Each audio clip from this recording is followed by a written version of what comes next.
Şöyle böyle bir görüntü alalım. Sağlam.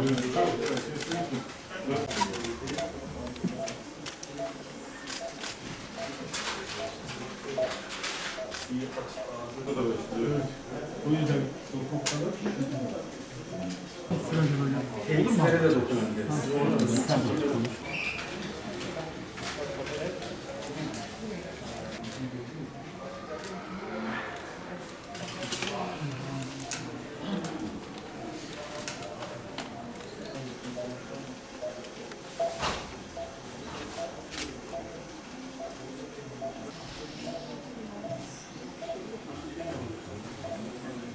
İnönü Üniversitesi Turgut Özal Tıp Merkezi Göğüs Cerrahisi'nde yine bir ilk kez Türkiye'de İstanbul dışında canlı torasik cerrahi burada oldu.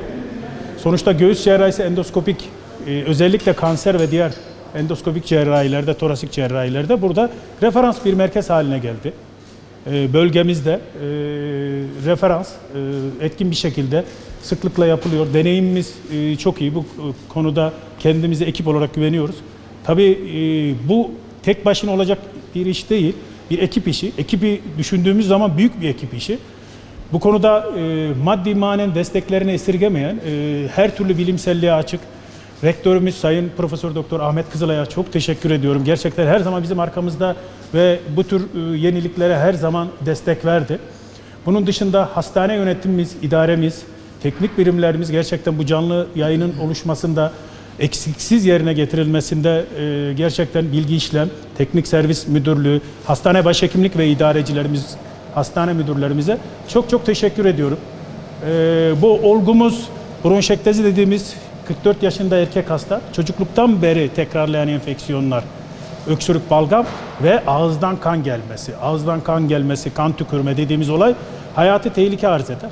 Bunu endoskopik olarak eskiden açık cerrahide bile zor yapılan şeyler, şimdi artık endoskopik kapalı yöntemler ve tek delikten dediğimiz, uniport dediğimiz tek delikten yapılan bir cerrahi canlı olarak gerçekleştirdik.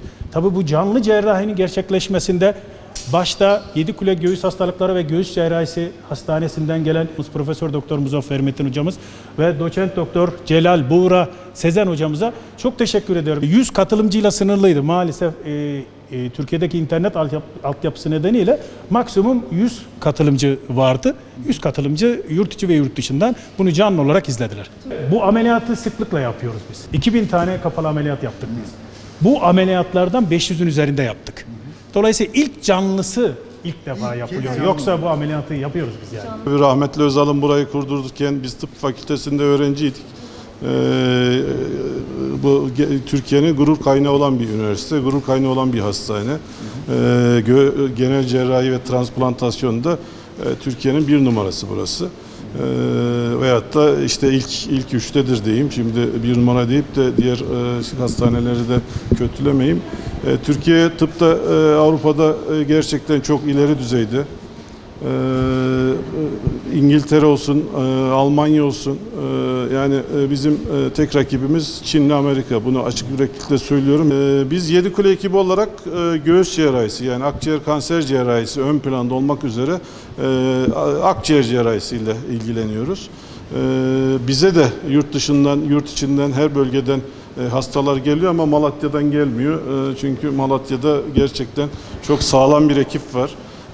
Bu endoskopik cerrahi dediğimiz, yani burada ilk diye lanse edilen cerrahi bütün Türkiye'de çok değerli hekim arkadaşlarımız tarafından yapılıyor ama biz Buğra Hoca ile beraber bir eğitim oluşturduk, eğitim protokolü oluşturduk.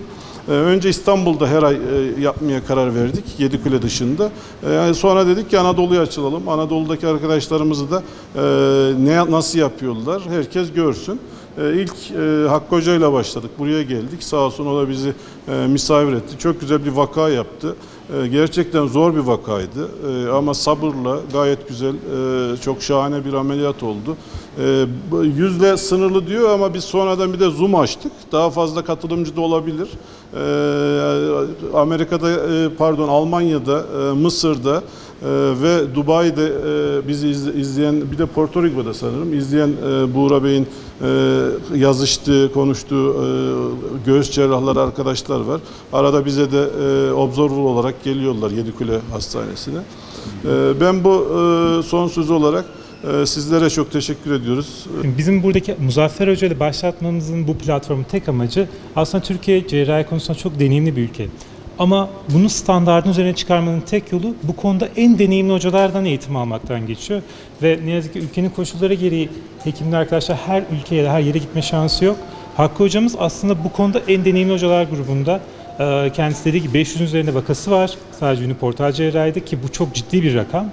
Ve bu iş sadece İstanbul'da yapılıyor değil, Türkiye'nin birçok merkezinde çok değerli hocalarımız yapıyor. O yüzden biz de Torasik Akademi eğitim platformu oluşturarak tüm Türkiye'de bu eğitimleri yapmayı planladık.